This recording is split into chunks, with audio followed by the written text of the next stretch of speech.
கதிரவன் சொந்தங்கள் அனைவருக்கும் வணக்கம். இலங்கையின் காலை நேர தலைப்பு செய்திகள்.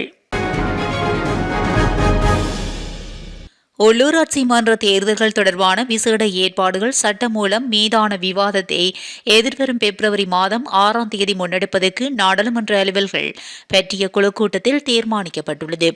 இந்த சட்டமூலம் தொடர்பான உயர் நீதிமன்றத்தின் தீர்ப்பு எதிர்வரும் 5ஆம் தேதிக்கு முன்னர் சபாநாயகருக்கு கிடைக்குமாயின் அது தொடர்பில் விவாதிக்கும் வகையில் இந்த முடிவு எடுத்துள்ளதாக நாடாளுமன்ற தொடர்புத்துறை தெரிவித்துள்ளது. உள்ளூராட்சி தேர்தல் விசேட ஏற்பாடுகள் சட்டமூலத்தின் சில சரத்துக்கள் அரசியலமைப்புக்கு முரணான என்று தீர்ப்பளிக்க கோரி தாக்கல் செய்யப்பட்ட மனுக்களில் விசாரணையை உயர்நீதிமன்றம் அண்மையில் நிறைவு செய்துள்ளது. இது தொடர்பான ரகசிய முடிவு ஜனாதிபதி மற்றும் சபாநாயகருக்கு அனுப்பப்படும் என்று உயர்நீதிமன்றம் அறிவித்திருந்தது.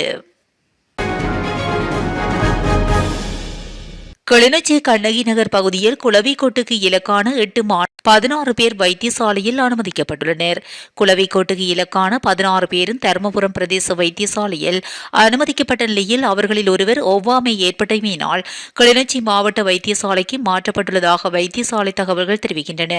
வீதியில் சென்று கொண்டிருந்த போது குறித்த பகுதியில் உள்ள குளவிக்கோடொன்று கலைந்து குறித்த மாணவர்களையும் வீதியில் சென்ற பொதுமக்களையும் தாக்கியுள்ளதாக தெரியவந்துள்ளது. இரத்தினபுரியில் தனது வீட்டில் சமைத்துக் கொண்டிருந்த பல்கலைக்கழக மாணவியொருவரை பெண்ணால் இருந்து வந்த நபர் கழுத்தறுத்து கொலை செய்துள்ளதாக போலீசார் தெரிவித்துள்ளனர்.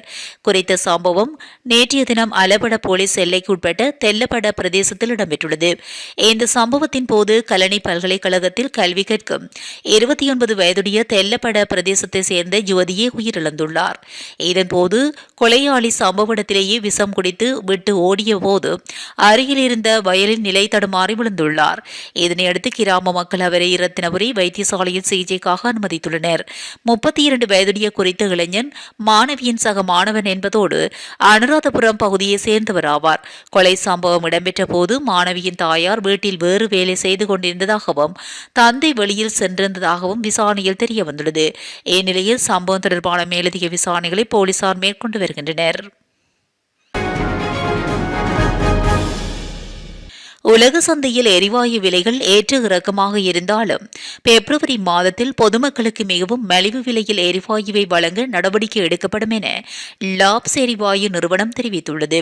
குறித்த விடயத்தை புரிந்துணர்வு ஒப்பந்தம் ஒன்று கையெழுத்திடும் நிகழ்வு ஒன்றின் போது லாப்ஸ் எரிவாயு குழும தலைமை நிர்வாக அதிகாரி நிரோசன் ஜே பீரிஸ் குறிப்பிட்டுள்ளார். மேலும் கருத்துக்களை தெரிவித்த நிர்வாக அதிகாரி லாப்ஸ் எரிவாயுவுக்கு எந்த பற்றாக்குறையும் இல்லை என்றும் தற்போது ஹம்பாந்தோட்டை முனையத்தில் 20,000 மெட்ரிக் டன் லாப்ஸ் எரிவாயு இருப்பதாகவும் கூறியுள்ளார். எவ்வாறாயினும் ஜனவரி மாதம் லாப்ஸ் எரிவாயு விலை திருத்தம் மேற்கொள்ளப்படவில்லை என்பதுடன் இம்மாதத்தில் எரிவாயு விலையை பழைய விலை மட்டத்திலேயே தொடர நிறுவனம் தீர்மானித்திருந்தமை குறிப்பிடத்தக்கது. முன்னாள் ஜனாதிபதி மஹிந்த ராஜபக்சவின் மகன் யோசித ராஜபக்சவிடமிருந்து 5 துப்பாக்கிகள் மீட்கப்பட்டுள்ளதாக தெரிவிக்கப்பட்டுள்ளது. பாதுகாப்பு அமைச்சில் நேற்று நடைபெற்ற ஊடகவியலாளர் சந்திப்பில் கலந்து கொண்டு கருத்து தெரிவித்த பாதுகாப்பு செயலாளர் ஏஆர் வைஸ் மார்ஷல் சம்பத்துய்யா கோத்தா இந்த விடயத்தை தெரிவித்துள்ளார். இந்த நிலையில் யோசித ராஜபக்சவிடமிருந்து 7 துப்பாக்கிகளில் 5 துப்பாக்கிகளை பாதுகாப்பு அமைச்சகம் கைப்பற்றியுள்ளதாக அவர் குறிப்பிட்டுள்ளார். அத்துடன் தனிநபர்களின் தனிப்பட்ட பாதுகாப்புக்காக பாதுகாப்பு அமைச்சினால் வழங்கப்படும் துப்பாக்கிகளில் இருந்து 182 துப்பாக்கிகள் மட்டுமே மீளப்பெறப்பட உள்ளதாக அவர் குறிப்பிட்டுள்ளார். யோசித ராஜபக்சவிடம் மேலே 2 துப்பாக்கிகள் இருப்பதாகவும் வேறு எந்த துப்பாக்கியும் இதுவரை ஒப்படைக்கப்படவில்லை என்றும் அவர் தெரிவித்துள்ளமை குறிப்பிடத்தக்கது. முன்னாள் ஜனாதிபதி ரணில் விக்ரமசிங்கவின் கையொப்பம் கொண்டதாக கூறப்படும் கடிதம் பாதுகாப்பு நிறுவனங்களுக்கு அனுப்பப்பட்டது குறித்து விசாரணை தொடங்கப்பட்டுள்ளதாக குற்றப்புலனாய்வு திணைக்களம் கொழும்பு கோட்டை நீதிமன்றுக்கு அறிவித்துள்ளது. தென் மாகாணத்தில் செயல்படும் கடத்தல்காரர் ஒருவர் சட்டவிரோத நடவடிக்கைகளை தொடர அனுமதிக்கும் சிறப்பு உத்தரவு அந்த கடிதத்தில் இருப்பதாக கூறப்படுகிறது. குறித்த கடிதமானது முன்னாள் காவல்துறை மாதிபர் சேடி விக்ரமரத்ன, அப்போதைய பாதுகாப்பு செயலாளர் மற்றும் ஜனாதிபதி செயலாளர் ஆகியோருக்கு அனுப்பப்பட்டதாக கூறப்படுகிறது. இந்த நிலையில் கடிதம் உண்மையானதா அல்லது போலியானதா என்ற குற்றப்புலனாய்வு திணைக்களத்தினர் விசாரணை செய்து வருவதாக தெரிவிக்கப்பட்டுள்ளது.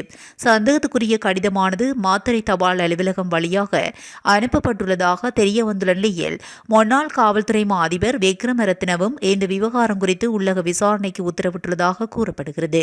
எவ்வாறானதொரு பின்னணியில் இந்த கடிதத்தின் நம்பகத்தன்மையை தீர்மானித்து நீதிமன்றத்தில் முன்மொழிவுகளை சமர்ப்பிக்குமாறு நீதிபதி புலனாய்வாளர்களுக்கு அறிவுறுத்தியுள்ளார். அங்கீகரிக்கப்படாத தொலைபேசிகளின் பயன்பாட்டை கண்டறிந்து தடுக்க புதிய மென்பொருளை அறிமுகப்படுத்த உள்ளதாக இலங்கை தொலைத்தொடர்பு ஒழுங்குபடுத்தும் ஆணைக்குழு அறிவித்துள்ளது. அதன்படி ஆணைக்குழுவால் அங்கீகரிக்கப்படாத தொலைத்தொடர்பு சாதனங்கள் வாங்குவதை தவிர்க்குமாறு பொதுமக்களுக்கு வலியுறுத்தப்பட்டுள்ளது. இந்த நிலையில் தொலைத்தொடர்பு ஆணைக்குழுவினால் பதிவு செய்யப்பட்ட IMEI இயக்கப்பட்ட சாதனங்களை மட்டுமே வாங்குமாறு பொதுமக்களுக்கு அறிவுறுத்தப்பட்டுள்ளது. இதேவேளை பதிவு செய்யப்படாத IMEI இயக்கப்பட்ட சாதனங்கள் எதிர்காலத்தில் தொலைத்தொடர்பு ஆபரேட்டர் வலையமைப்பில் செயலில் இருக்காது என தெரிவிக்கப்படுகிறது. எனினும் ஜனவரி 28, 2025க்கு முன்பு தொலைத்தொடர்பு ஆபரேட்டரின் வலையமைப்புகளில் இணைக்கப்பட்ட IMEI இயக்கப்பட்ட சாதனங்களை தடையின்றி பயன்படுத்த முடியும் என்று அறிவிக்கப்பட்டுள்ளது. யாழ்ப்பாணம் வடமராட்சி நெல்லியடி நகரில் உள்ள டாட்டு குத்தும் நிறுவனம் ஒன்றில் தொஸ்பிரயோகங்கள் இடம்பெற்று வந்த நிலையில் வடமராட்சி தெற்கு மேற்கு பிரதேச சபையினால் குறித்த நிறுவனம் சீல் வைத்து மூடப்பட்டுள்ளது. வடமராட்சி தெற்கு மேற்கு பிரதேச சபைக்கு கிடைத்த முறைப்பாட்டை அடுத்தே இந்த நடவடிக்கை முன்னெடுக்கப்பட்டதாக தெரிய வருகிறது. இதேவேளை குறித்த நிலையத்தில் பாலியல் துஷ்பிரயோகத்துக்கு உள்ளானதாக கூறப்படும் சிறுமியொருவர் பருத்தித்துறை ஆதார வைத்தியசாலையில் சேர்க்கப்பட்டுள்ளதாக வைத்தியசாலை வட்டாரங்கள் தெரிவித்துள்ளன.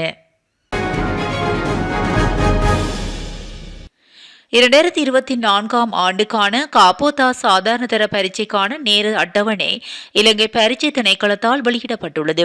அதன்படி சாதாரணதர பரீட்சை நாடளாவிய ரீதியில் எதிர்வரும் மார்ச் 17ஆம் தேதி ஆரம்பமாகி மார்ச் 26ஆம் தேதி நிறைவடையும் என அறிவிக்கப்பட்டுள்ளது. இலங்கை பரீட்சை திணைக்களத்தின் www.dunets.lk என்ற உத்தியோகபூர்வ இணையதளத்துக்கு பிரவேசித்து பரீட்சைக்கான நேர அட்டவணையை பதிவிறக்கம் செய்து கொள்ள முடியும் என பரீட்சைகள் திணைக்களம் அறிவித்துள்ளது. கொழும்பு கண்டி பிரதான வீதியின் பாரிய போக்குவரத்து நெரிசல் ஏற்பட்டுள்ளது. இதன் காரணமாக போக்குவரத்து பாதிக்கப்பட்டுள்ளதாக தெரிவிக்கப்படுகிறது. யக்கல சந்தியில் ஆயுர்வேத மாணவர்கள் குழுவினால் முன்னெடுக்கப்பட்ட ஆர்ப்பாட்டம் காரணமாக இவ்வாறு நெரிசல் ஏற்பட்டுள்ளதாக தெரிவிக்கப்படுகின்றது. முன்னாள் ஜனாதிபதிகளின் சலுகைகள் மற்றும் வரப்பிரசாதங்களை குறைக்கும் அரசாங்கத்தின் நடவடிக்கைக்கு அரசியலமைப்பு தடையாக அமைந்துள்ளதாக தெரிவிக்கப்படுகின்றது. இந்த விவகாரத்தை ஆராய்வதற்காக அரசாங்கத்தினால் நியமிக்கப்பட்ட குழுவால் இந்த விடயம் அவதானிக்கப்பட்டுள்ளது என அரசியல் வட்டார தகவல்கள் தெரிவிக்கின்றன.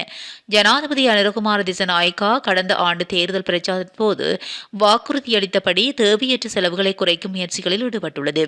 இந்த முயற்சியின் ஒரு அங்கமாக நாடாளுமன்ற உறுப்பினர்கள் மற்றும் முன்னாள் அரசு தலைவர்களின் சலுகை மற்றும் வரப்பிரசாதங்களை குறைப்பதற்கான சாத்தியக்கூறுகளை ஆராய்வதற்காக ஒரு குழுவை ஜனாதிபதி அண்மையில் நியமித்திருந்தார்.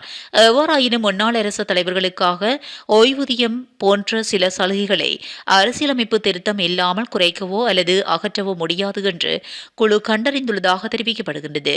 மேலும் அரசியலமைப்பின் பிரிவு 36 என்ற பிரகாரம் ஜனாதிபதி பதவியை ஏற்றுக்கொண்டவுடன் அத்தகைய பதவியை வகிப்பவர் சம்பளம் மற்றும் கொடுப்பனவுகளை பெறுவதற்கும் அதன் பிறகு நாடாளுமன்றத்தினால் தீர்மானிக்கப்படும் ஓய்வூதியத்தை பெறுவதற்கும் தகுதியுடையவராவார் என்பதும் குறிப்பிடத்தக்கது.